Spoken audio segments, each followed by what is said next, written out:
Bismillahirrahmanirrahim. Assalamualaikum warahmatullahi wabarakatuh. Halo teman-teman, saya Alzara Khirzi dengan NIM 2012100027. Di sini saya akan mempresentasikan materi dari mata kuliah pengembangan kurikulum PAI berbasis literasi. Dengan dosen pengampu mata kuliah yaitu Ibu Dosen Hernanelis, MPD. Materi yang akan saya jelaskan ini berjudul pengembangan komponen tujuan dalam kurikulum. Saya dari kelompok 8 yang beranggotakan 3 orang, yaitu yang pertama saya sendiri Alzara Khirzi dengan NIM 2012100027, yang kedua ada Mila Kamalia dengan NIM 2012100028, yang ketiga Zulfadli Abdani Ukail dengan NIM 2012100029. Baiklah, langsung saja ke materi yang pertama, yaitu pengertian tujuan kurikulum. Kata tujuan kurikulum berasal dari tujuan dan kurikulum.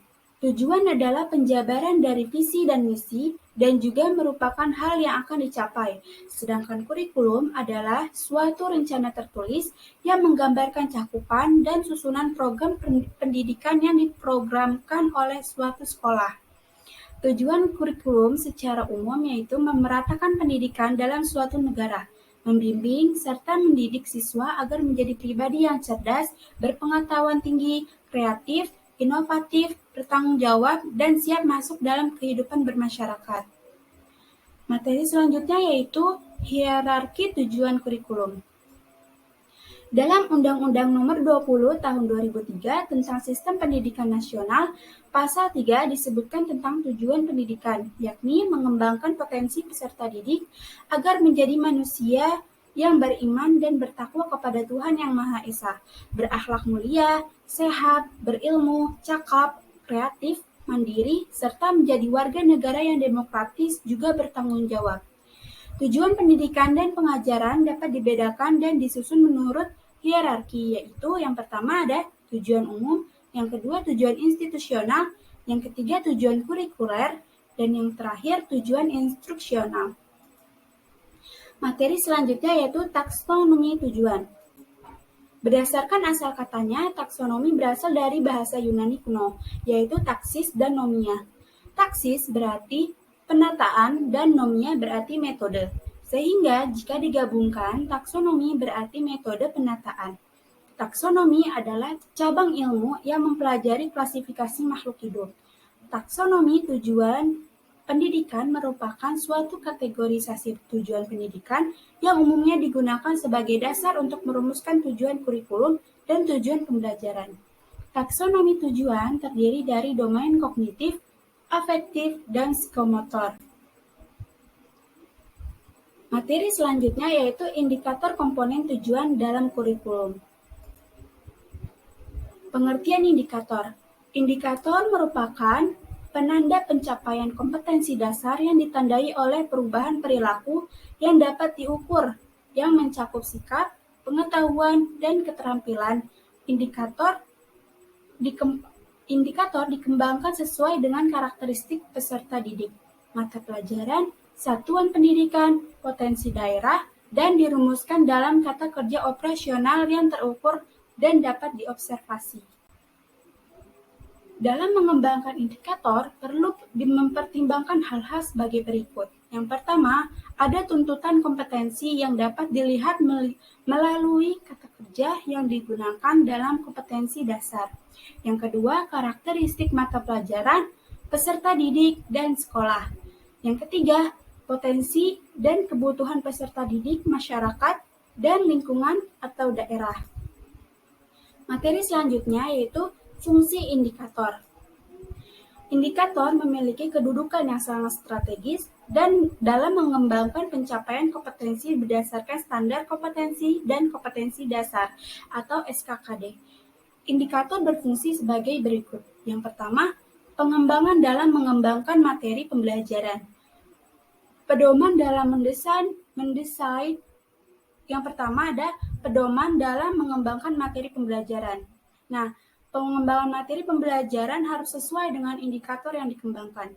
Indikator yang dirumuskan secara cermat dapat memberikan arah dalam pengembangan materi. Pengembangan yang efektif sesuai dengan karakteristik mata pelajaran, potensi, dan kebutuhan peserta didik, sekolah, serta lingkungan. Yang kedua ada pedoman dalam mendesain kegiatan pembelajaran. Nah, desain pembelajaran perlu dirancang secara efektif agar kompetensi dapat dicapai secara maksimal. Pengembangan desain pembelajaran hendaknya sesuai dengan indikator yang dikembangkan, karena indikator dapat memberikan gambaran kegiatan pembelajaran yang efektif untuk mencapai kompetensi. Yang ketiga, pedoman dalam mengembangkan bahan ajar. Nah, bahan ajar perlu dikembangkan oleh guru. Ini gunanya untuk menunjang pencapaian kompetensi peserta didik. Pemilihan bahan ajar yang efektif harus sesuai tuntutan indikator sehingga dapat meningkatkan pencapaian kompetensi secara maksimal. Yang terakhir, pedoman dalam merancang dan melaksanakan penilaian hasil belajar. Indikator menjadi pedoman dalam merancang, melaksanakan, serta mengevaluasi hasil belajar.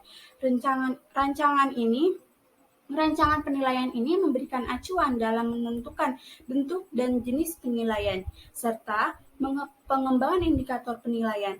Nah, pengembangan indikator penilaian ini harus mengacu pada indikator pencapaian yang dikembangkan sesuai dengan tuntutan SK dan KD. Selanjutnya, materi langkah-langkah merumuskan indikator. Nah, dalam merumuskan indikator, yang harus kita perhatikan yaitu sebagai berikut. Yang pertama, indikator dirumuskan dari kompetensi dasar. Yang kedua, menggunakan kata kerja operasional yang dapat diukur. Yang ketiga, indikator dirumuskan dalam kalimat yang simpel, jelas, dan mudah dipahami. Yang keempat, tidak menggunakan kata yang bermakna ganda. Yang kelima, hanya mengandung satu tindakan dan satu materi. Dan yang terakhir, memperhatikan karakteristik mata pelajaran, potensi dan kebutuhan siswa, sekolah, masyarakat, dan lingkungan. Selanjutnya, langkah-langkah merumuskan indikator. Di antaranya yaitu sebagai berikut. Yang pertama, menganalisis tingkat kompetensi dalam KI dan KD yang telah dirumuskan atau dikembangkan sebelumnya. Yang kedua, menganalisis karakteristik mata pelajaran, keragaman kompetensi siswa, dan potensi sekolah. Yang ketiga, menganalisis kata-kata operasional dalam merumuskan indikator. Dan yang terakhir, penggunaan kata-kata operasional dalam rumusan KI dan KD di atas. Biasanya dikembangkan dengan menggunakan level-level kompetensi yang relevan. Materi selanjutnya yaitu cara merumuskan tujuan. Terdapat 4 unsur pokok yang ada pada perumusan tujuan pembelajaran, yaitu yang pertama ada audiens atau penonton, yang kedua behavior atau perilaku, yang ketiga condition atau kondisi, yang terakhir adalah degree atau gelar. Baiklah, semua materi sudah saya sampaikan. Terima kasih sudah mendengarkan presentasi dari saya. Kurang lebihnya saya mohon maaf. Saya pamit undur diri. Wassalamualaikum warahmatullahi wabarakatuh.